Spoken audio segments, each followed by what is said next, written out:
नमस्कार, आप देख रहे हैं सिनेमा हॉल और मैं अजय ब्रह्मात्मस। आज मैं प्रतीक वत्स की फिल्म ईब आले ऊ का रिव्यू करूंगा। ईब आले ऊ आज ही पीवीआर में रिलीज़ हुई है और कुछ एक और मल्टीप्लेक्सेस में दिखाई जाएगी। इसकी लिमिटेड स्क्रीन है, इसलिए मौका मिलते ही आप इसे थिएटर में जाकर देख लें और यह थिएटर में ही रिलीज़ हो रही है। 2019 में मामी फिल्म फेस्टिवल में इस फिल्म को गोल्डन गेटवे अवार्ड मिला था। उसके बाद से यह फिल्म तमाम फिल्म फेस्टिवल में गई और वहाँ से इसने तारीफ़ें बटोरी हैं।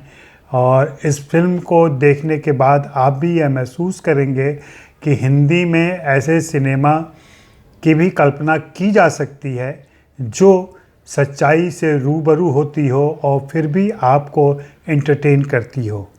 यह कॉमेडी है, ड्रामा है, इसमें इमोशन भी है और इसमें कलाकारों ने बहुत शानदार काम किया है। और कुछ एक्टर हैं, कुछ बिल्कुल नॉन एक्टर हैं, इसलिए इस फिल्म को देखते समय इस बात का ख्याल रखें। और फिल्म दिल्ली के बैकड्रॉप में है।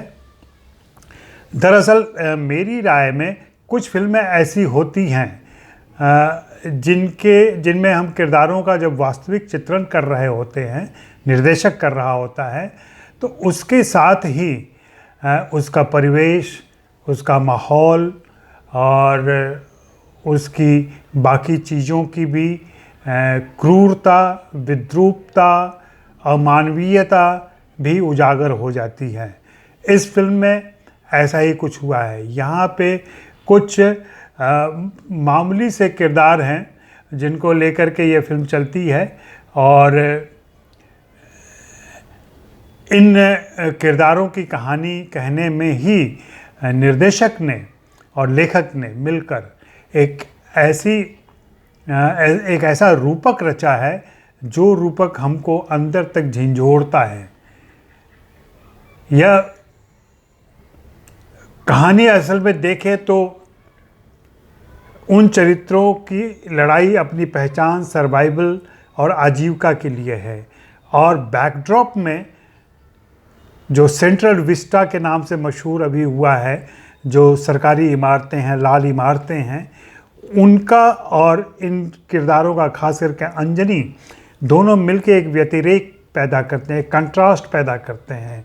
और उस कंट्रास्ट में ही हमारे समय की क्रूर सच्चाइयाँ हैं। यह फिल्म अंजनी की है। अंजनी बिहार से आया, बहुत ही कम पढ़ा लिखा, 11वीं फेल, बेरोज़गार युवक है। उसे नौकरी की तलाश है, उसे आजीविका के लिए कुछ करना है। दिल्ली आने के बाद उसकी बहन और उसके बहनोई उसकी मदद करते हैं और उसे दिल्ली नगर निगम में एक नौकरी दिलवा देते हैं। बहन के लिए यह गर्व का विषय है कि उसका भाई सरकारी नौकरी करता है। अब यह अलग बात है कि सरकारी नौकरी में वह क्या करता है। फिल्म देखते समय आप रियलाइज़ करेंगे कि यह वह काम है जो किसी ज़माने में लंगूर किया करते थे।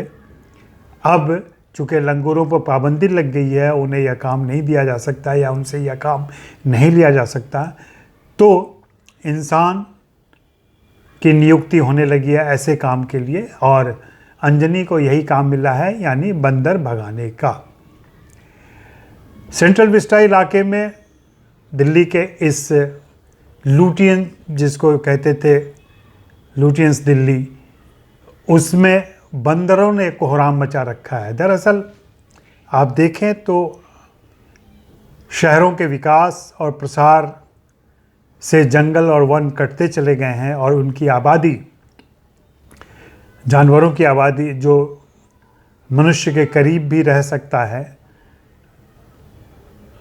उसमें वानर बहुत महत्वपूर्ण हैं, वे इन बस्तियों में प्रवेश करने लगे हैं। और यह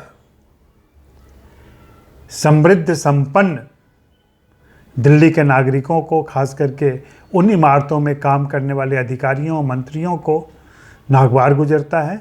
वे इन्हें भगाने के लिए मनुष्य की नियुक्ति करते हैं और उसे यह उच्चारण करना पड़ता है ईब आले ऊ। ईब ईब चिल्लाते हैं, वो उसके चिल्लाने की वजह से यह लगभग लंगूर की आवाज़ होती है और उससे बंदर भागते हैं। अब अंजनी ये सब काम, अंजनी को सबसे पहले तो अपने बहनोई का दिलाया काम बहुत पसंद नहीं है। उसे लगता है कि यह उसकी तौहीन है कि वह एक ऐसा काम कर रहा है। दूसरे, उसको बंदरों से डर भी लगता है। वो बंदर जब घुड़की देते हैं तो वो डर जाया करता है और उनसे बचने के लिए वो अपनी तरकीबें अपनाता है।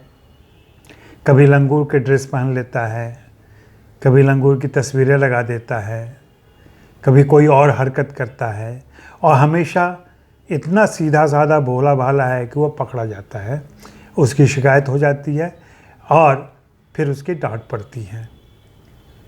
अपनी नौकरी बचाने के लिए वह रिरियाता रहता है, जुगत में लगता है, वो जितेंद्र से तरकीबें सीखता है और फिर फिल्म एक क्लाइमैक्स की तरफ पहुंचती है। लेकिन उसके पहले जो दिल्ली का यथार्थ खोलती है यह, जो दिल्ली की विसंगति जाहिर करती है यह फिल्म,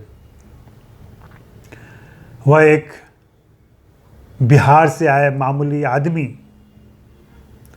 अप्रवासी मजदूर कह लें उसे, अप्रवासी वर्कर कह लें उसे, जिन्हें हमने पिछले दिनों लॉकडाउन के दिनों में देखा कि कैसे वे पैदल हजारों मील दूर अपने गांव लौट रहे थे।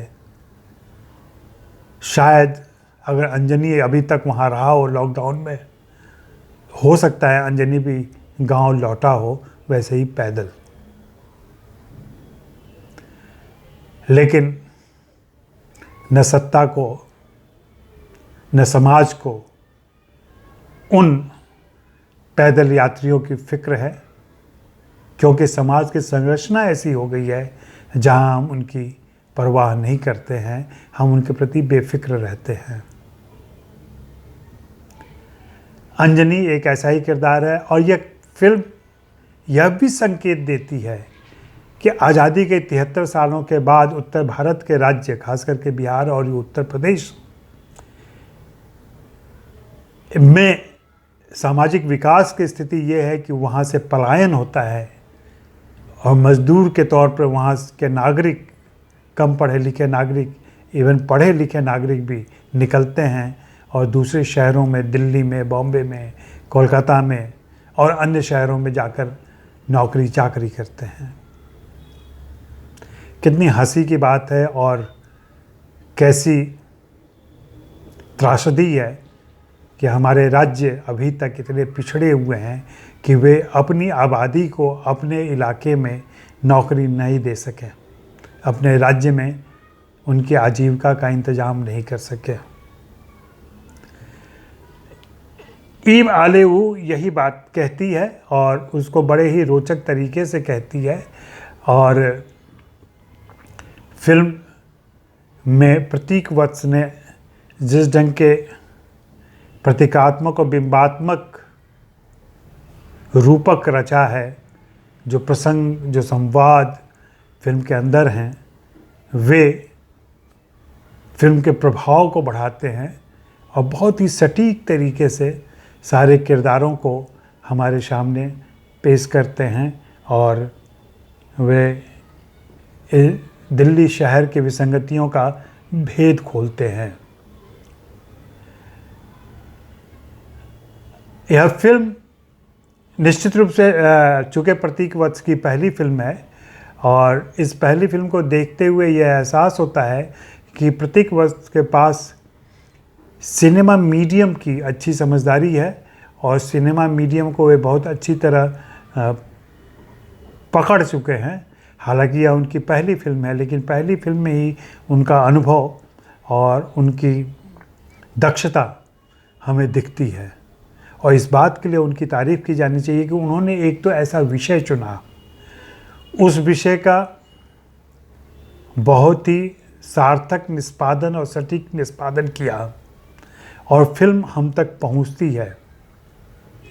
ये ठीक है कि इस फिल्म में कोई परिचित कलाकार नहीं है और ना ही कोई जमकौआ नाच गाना है, लेकिन अगर आप यह फिल्म देखें तो आप महसूस करेंगे कि यह फिल्म आपको बांधे रखती है, उठने का मौका नहीं देती है। यह एडिटर का कमाल है, कैमरामैन सौम्यानंद शाही का कमाल है, बाकी तकनीकी टीम का सहयोग है कि उन्होंने डायरेक्टर के विज़न को पर्दे पर उतारने में मदद की है।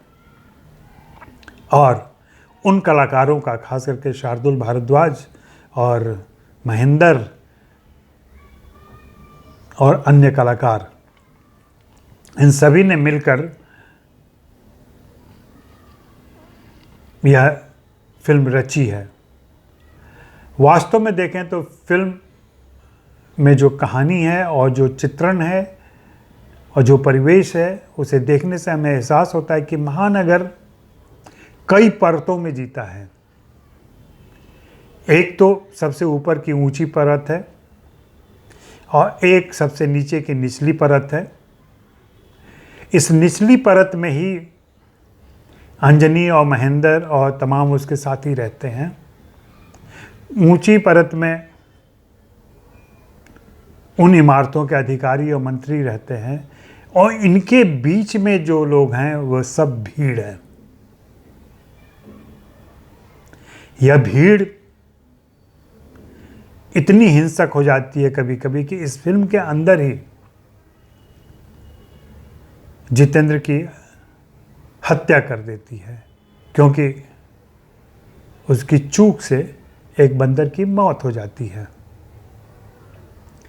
जिस बंदर को भगाने की यह मुहिम चल रही है, यह अभियान चला है और जो तरीका अपनाया गया है, उसी बंदर को हमारे समाज के कुछ कथित भक्त और आस्थावान हनुमान का अवतार समझते हैं और हनुमान समझ के उसको खाना भी देते रहते हैं। प्रतीक वत्स ने बहुत बारीकी से राष्ट्रवाद की अभी जो मुहिम चल रही है उस पर भी निशाना साधा है। उन्होंने अन्य सामाजिक मुद्दों और राजनीतिक प्रसंगों को भी रखा है। उनके संवादों में शुभम ने उनकी मदद की है। इसकी गूंज, इसके अनुगूंज आप सुन सकते हैं कि वे एक खास सोच के साथ एवं संवाद भी रखते हैं और उनके किरदार उन्हें बोलते हैं। कुल मिलाकर मैं यही कहूँगा कि यह फिल्म देखने योग्य है और आप सभी को यह फिल्म जाकर देखनी चाहिए। चूँकि यह थिएटर में लग रही है, तो अगर आपके इलाके का कोई थिएटर संक्रमण से बाहर है, कंटेनमेंट एरिया में नहीं है, तो आप ज़रूर इस फिल्म को देखें, मौका न छोड़ें। और जैसा कि मैं हमेशा कहता रहा हूँ, आप मेरे चैनल को सब्सक्राइब करें, लाइक करें, शेयर करें और वह जो घंटी होती है उसे बजा दें, ताकि मेरे अपडेट्स, मेरे रिव्यूज़, मेरी चर्चाएं, पुस्तक चर्चा सब आप तक पहुंचती रहें जल्दी से जल्दी।